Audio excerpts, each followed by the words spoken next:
Welcome to Thursday Live. We're going to talk today about possible projections. Of course, we don't know anything. Right. But we're going to, based on some research that we did, and we're looking to discuss projections for next year and Right. what to be expected. Right. So we were hoping to have Maria on from Citizens Bank, but she couldn't make it last minute. So in any event, I could touch base very briefly on the mortgages. Obviously, she would have more information. But really going forward into 2026. And There's discussion that the market's going to hold. It seems Right. That's what I'm hearing. Right. From various sources, which Right. but and there is discussion like New York City is going to hold and stay together, and that maybe there'll be a slight increase. Right.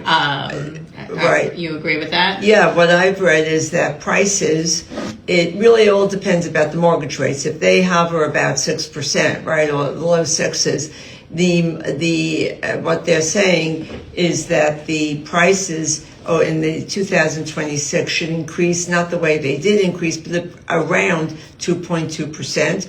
With sales, and that really depends across the country. It's not the same, right? So let's speak about the Northeast. The Northeast and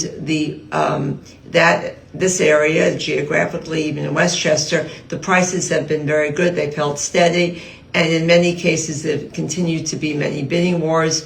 It really all depends about the interest rates.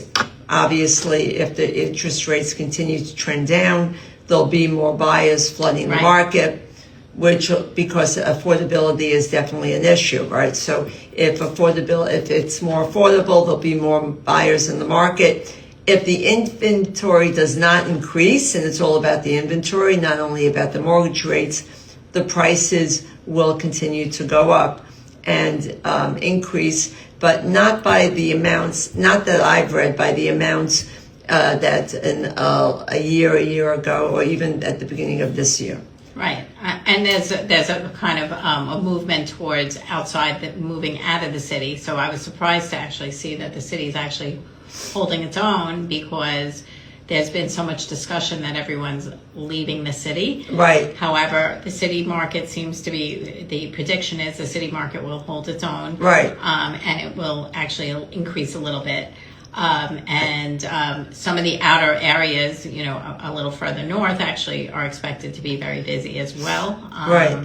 It really depends on, I think, the inventory. I also think that what will free up some houses, if the interest rates come down, not only will first-time buyers enter the market because it's more affordable, but I think you'll see also they project a lot of baby boomers who are sitting in their homes for a long time, right, years and years, or have a low interest rate. They may be more inclined to sell now and move to other climates or other areas geographically where they also could pick something up at a good price.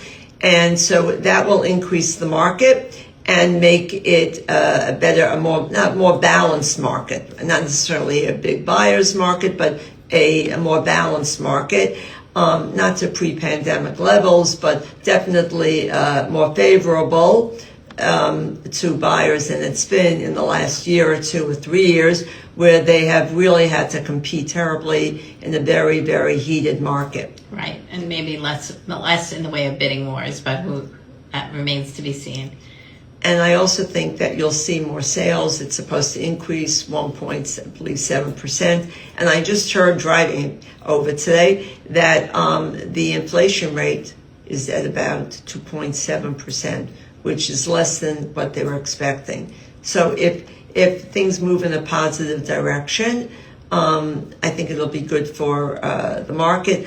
But I do think when we think about sellers thinking of selling a home today in today's market, I think that even though the market's strong, they need to be more